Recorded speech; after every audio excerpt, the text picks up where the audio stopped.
Teman-teman, sebelum nonton jangan lupa ya, klik like, subscribe, and share.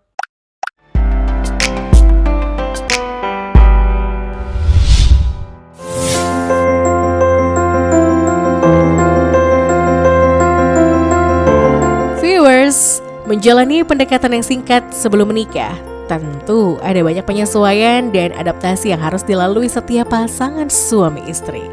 Lantas seperti apa Erliani dan suami melalui masa-masa adaptasi tersebut?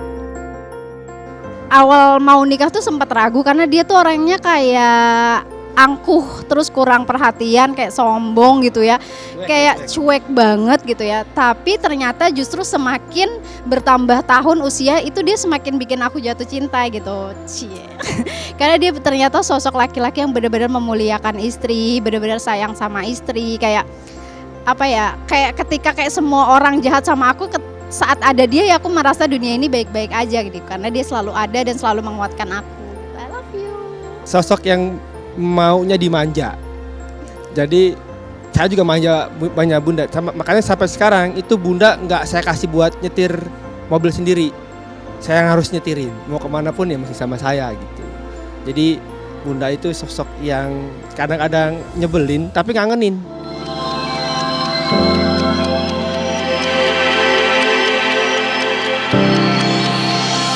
Selain penyesuaian karakter dan tingkah laku, pasangan pengantin baru umumnya harus memulai segala sesuatunya dari titik nol.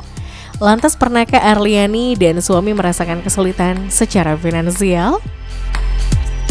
Kalau ngalamin kesulitan finansial mungkin di awal-awal nikah ya, karena aku punya prinsip pengen hidup tenang tanpa hutang.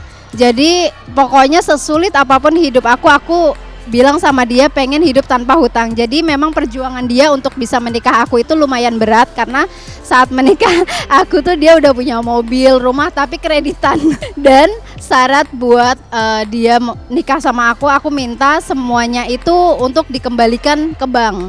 Aku mau hidup sama dia tuh dari nol, dan itu berat banget karena sebenarnya beratnya bukan hanya di dia tapi kalau di orang tuanya. Ibaratnya gimana sih, anak udah punya rumah, udah tinggal berapa tahun lagi lunas, udah punya mobil juga bentar lagi lunas, tapi aku nggak mau dia punya hutang dan semuanya itu kembali ke nol bareng aku untuk berjuang bareng. Dan masya Allah, alhamdulillah. Yang nyesel nggak? Nggak nyesel katanya.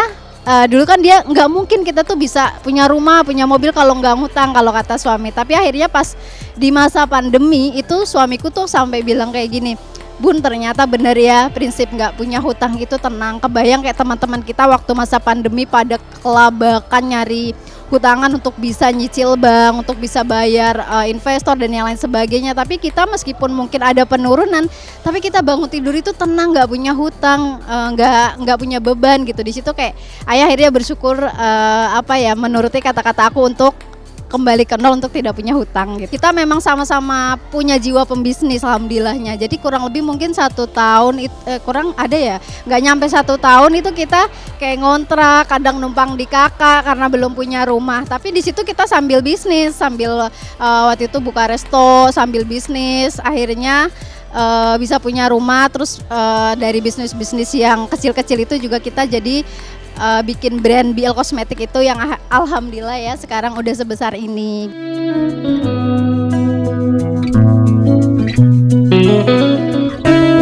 Dikatakan Agustri, sang istri adalah sosok wanita yang baik. Meski memiliki anak sambung dari pernikahannya dengan yang terdahulu, ia tidak pernah membeda-bedakan anak sambung dengan anak kandungnya. Sayang banget sama semua anaknya, terutama untuk anak saya yang pertama ya, itu sayang banget. Tidak melihat itu dari siapa, dan sayang sama orang tua. Kan jarang ya istri itu sayang sama mertua tuh jarang. Alhamdulillah bunda ya I love you lah, bener-bener yang saya ngeliat, wah ternyata masih ada perempuan yang sayang sama mertuanya dan tinggal bareng sama mertua.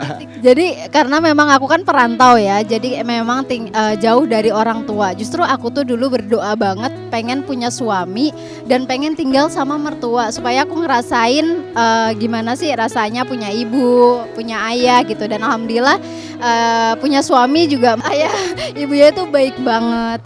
Kalaupun misalnya ada yang miss wajar, aku selalu berpikir kalau misalnya mertua aku lagi aneh-aneh, aku mikir gini, gini, ya wajar lah udah tua. Aku juga nggak tahu ketika nanti aku tua bisa jadi juga seperti itu gitu. Jadi aku untuk memakluminya kayak gitu. Dan aku sayang banget sama mertua aku karena beliau memang, kenapa sih aku sayang, beliau memperlakukan aku tuh udah kayak lebih dari anaknya sendiri gitu ya. Ketika aku sakit itu dipijitin, disuapin dan segala macam kayak gitu.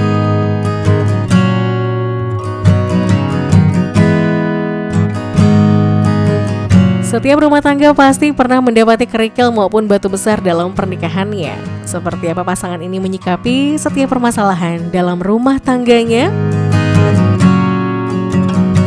Kalau dibilang kerikil, mustahil kalau misalnya pernikahan itu nggak ada kerikil ya, pasti, karena ada dua kepala yang berbeda, pemikiran berbeda, pasti ada kalanya kita berdebat dan yang lain sebagainya gitu.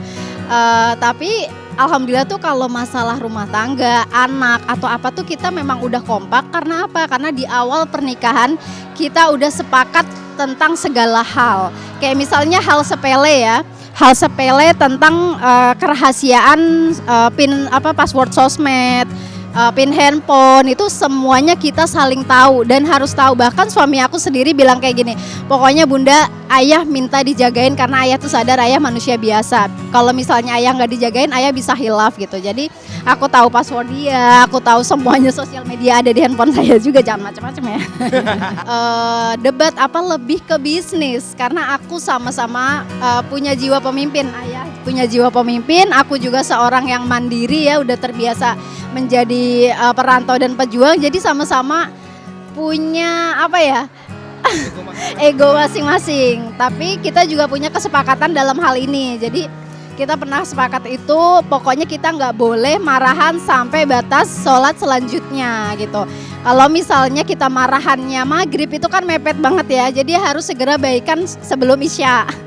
Jadi kita kadang memilih berantem setelah isya biar panjang sampai pagi. Kita ada kesepakatan kita itu diusahakan jangan lewat dari sholat berikutnya. Misalnya kita lagi ada masalah nih setelah subuh misalnya pagi ya. Sebelum zuhur tuh udah mesti selesai. Nah biasanya tuh kebanyakan saya tuh nggak mikirin siapa yang salah siapa yang benar. Tahu tiba-tiba meluk gitu-gitu. Ya lebih ke ya udah deh gitu. Berarti saya mesti ngalah. Ya, di porsi itu karena tapi kita sempat kayak udah hampir azan subuh gitu, masih ego masing-masing, akhirnya dia ya udahlah meluk. Karena aku sih semarah-marahnya aku dipeluk dia tuh luluh gitu. Jadi ya alhamdulillah dari kesepakatan itu kita nggak pernah marah lebih dari waktu sholat selanjutnya gitu.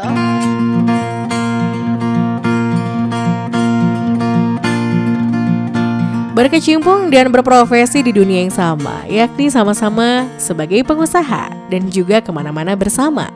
Lantas masih adakah rasa cemburu di antara mereka? Tapi ayah nggak tahu deh, kamu cemburu nggak sih Yang? Kalau cowok kan nggak mungkin nunjukin cemburunya. Kalau dia mah aduh. Di lock, cuman dia tahu password saya semua. Karena tahu jadi malas ngecek. Jadi sosmed nih dari IG, TikTok, Facebook itu semua ada di handphonenya ini istri. Udah jadi dalam kendali istri gitu.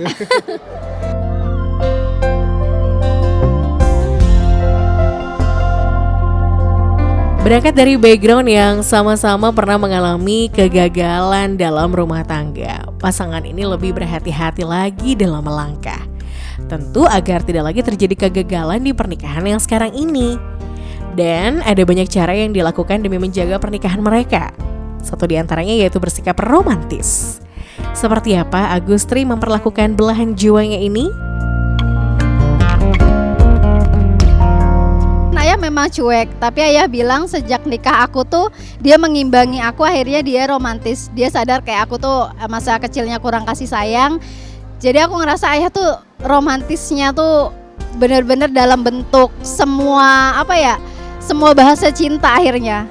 Karena aku memang punya semua bahasa cinta, jadi kayak dari word affirmation juga aku punya, kayak langsung pelukan atau apa itu juga aku punya. Nah akhirnya ayah mengimbangi itu gitu, dan akhirnya aku jadi kayak merasa, yang dulu aku ngerasa jadi perempuan yang nggak berharga, sekarang aku ngerasa diri aku sangat berharga karena dia selalu bilang, ayah bahagia banget bisa nikah sama bunda, kamu cantik dan yang lainnya. Itu yang bikin aku kayak semakin jadi perempuan yang sangat berharga dan jadi merasa jadi istri yang sangat dicintai gitu.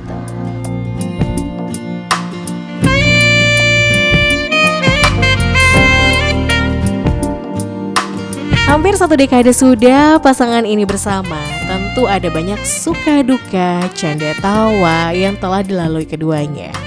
Lantas seperti apa sejauh ini mengungkapkan harapan untuk rumah tangga mereka?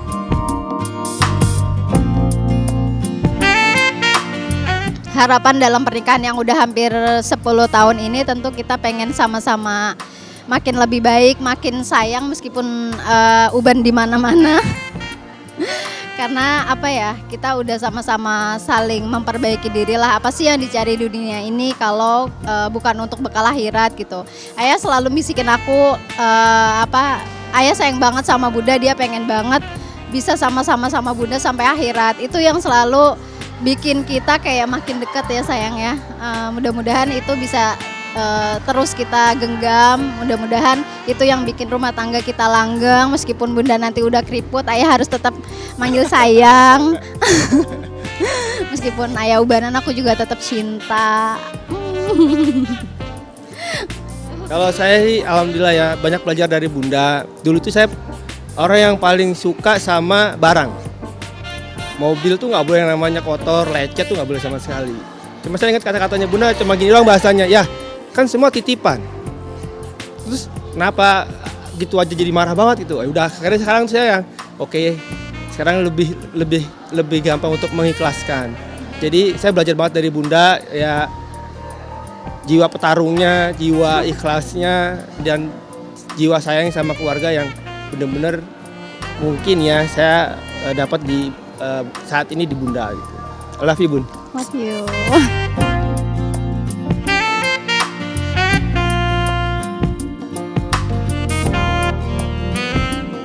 Ya viewers, itulah perjalanan kisah cinta couplepreneur Arliani dengan sang suami Agustri. Love Story akan kembali lagi dengan cerita cinta dari sejumlah selebriti dan public figure tanah air. So stay tune on Love Story. Bye-bye.